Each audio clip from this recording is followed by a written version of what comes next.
Hey BSCs, Jordan and Jeff here. So today we love talking about sales.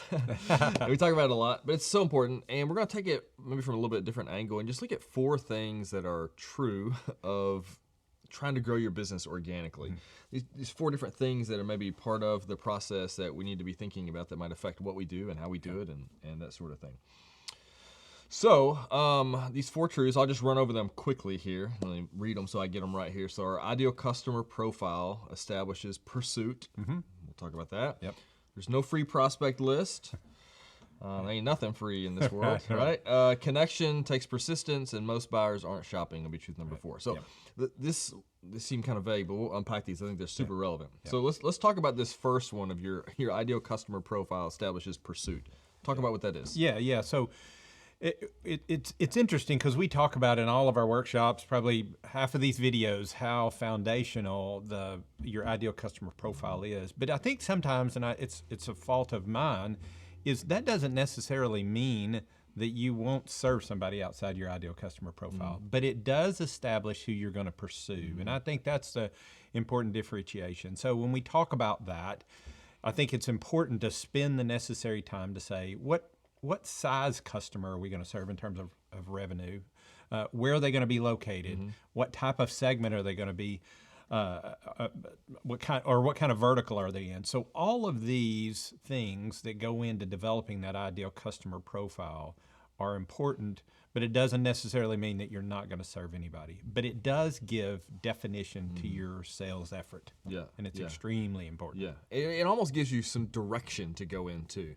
So it doesn't necessarily nail down all the exact destinations, but like it gets you going in the right direction that you need to go. That's right, and it even, for us at France, I would say there was certainly it's certainly easy to rule out like Joe's Barber Shop, too small.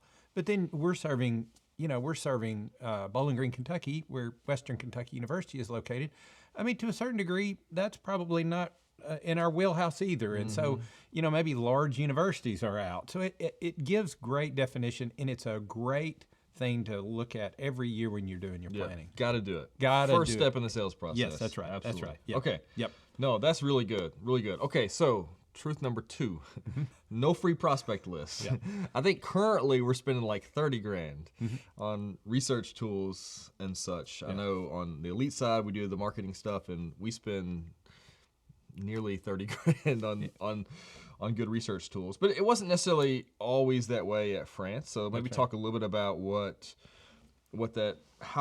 our spend looked like at France over the years. Yeah, so we built our prospect list. I would say we built it organically. So we used things like just internet searches and niche sites, and the very cheap version of LinkedIn, and then eventually we got LinkedIn Sales Navigator that was only about $80. So our spend, but we, to build our prospect list, we spent it on a person. So we spent about $25,000, if you will, $25,000 to $30,000 on a person who part of their role was to build that prospect list. The beauty, though, is not only was she building the prospect list, she was also making some outbound telephone calls. So even if you buy a list or subscribe to a list, in Zoom Info, for instance, there's still some work to be done to clean that list up. It's not 100%. I would say that the way that we built our list was a little cleaner. But regardless, you got to build a prospect list, and you got to be prepared to spend some money on it. You got to be, So, and if you're trying to bootstrap it or get started initially, and you've got somebody that can do a little data research, I think LinkedIn Sales Navigator is good. Apollo.io is a really great first place to start. It's super cheap. Maybe the data's not as good as a Zoom Info or whatever else, but it's a good entry point, and you can cancel. And we use that tool, and I find it helpful as well. But you do have to spend a little bit to get the ball rolling in the list build process. That's right, and just what you mentioned, so the difference between Zoom Info and Apollo is pretty wide. Like Zoom Info is probably about $1,000, $1,500 a month. Apollo is about 100 to $300. You can even go less than that. You can do Apollo for $50 a month if you want to. Yes, that's right. Yeah, depending on the amount of contacts you want to pull out of it. Right. So it's scalable. So there's always a starting spot. So there's really no excuse for you not to get going in the list building process. That's right. You can spend a little bit of money all the way up to a lot of money. But you gotta be spending something. That's right. And getting the ball rolling. Yeah. So let's talk about the third truth is that connection takes persistence. And so one of the things I think about, I mentioned Elite, we do marketing work for maybe 12 different clients around the country. We're making phone calls, managing their HubSpot, doing email campaigns, and writing content for their website, all that kind of stuff. But one of the things that I've noticed, and it's true, and we've taken what we've done at France and tried to replicate it and do some additional things, it just takes persistence over the long haul in the same direction to achieve results over time. I wish there was a shortcut to that. And sometimes you get the one-off luck of the draws and that sort of thing. But we're fishing for decision maker names and potential people that didn't make our list. We're making telephone calls, sending one-on-one emails. We're monitoring who's responding to our emails, and then we're sending follow-ups. We're writing nurture articles and sending it to people. So it is a constant, ongoing process that repeats itself persistently over time to generate results. Do you agree that that's what things kind of have looked like at France when we've been successful? For sure, and it's I'll tell you honestly, it's you really have to encourage whoever is in that role that, first of all, that getting appointments is not necessarily a sign of success. It is literally talking to somebody and getting some information. I found, and I think we're finding it with the work that we're doing with Elite, it is much easier, I think, not much, somewhat easier to make a connection if you have a actual person's name versus just taking a list of companies with telephone numbers and try to work through the gatekeeper. So I would think in terms of a tip would be if you can get a contact, and it doesn't have to be the facilities manager. It could be somebody in HR or somebody that's helpful. But yeah, it's helpful to narrow that focus down into one person. The reason why I think that it's persistent has to prevail is because all these people we're calling on, the vast majority of them aren't even thinking about changing janitorial companies and really don't want to talk to salespeople. And so there's a tendency for them not to even answer the phone or respond to an email in that regard. So it does require persistence and having a plan to do that. Okay. Well, and this leads into the last truth, which is kind of undergirds this previous one. Truth number 4 is that most buyers are not shopping. That's right. Yeah. Like they're not actively looking, and so they're somewhere along a buyer's journey, I assume.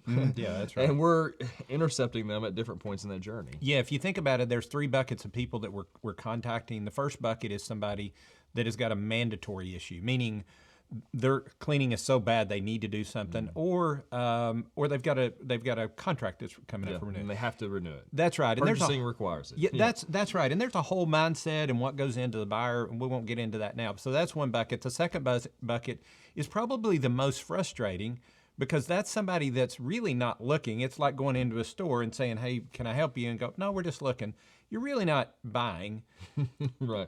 But you would take something if the right thing came along. And then the last bucket are the vast majority of the people who are uninterested in talking to us because they're pleased. And so, yeah, it's tough. And so one thing that I've been sharing with people lately is that our sales efforts don't create demand, and we need to think about it in that way. We're responding when demand presents itself. Versus like the example I use is when the iPhone first came out, you had to create the demand that you actually need a little small computer in your pocket. We don't have to convince anybody that the building has to be cleaned. And so all of that comes into the idea that most of the folks we're calling on are not even ready to shop for services. And our goal in this persistence and consistency in our persistence is that when the demand comes, we have positioned ourselves to be there to capitalize on that demand when that time comes. Absolutely. And that's exactly where the persistence and process comes in, because you got to be ready to do that. Yeah. Okay. Well, this is helpful for me to just even refresh my mind on these things. I think this is so true. It's so basic in some ways, but I think the basics, the blocking and tackling, are the things that matter and help move the ball down the field for us in our company. So if you have any questions or any help with this, we're always happy to help, and we'll see you next time.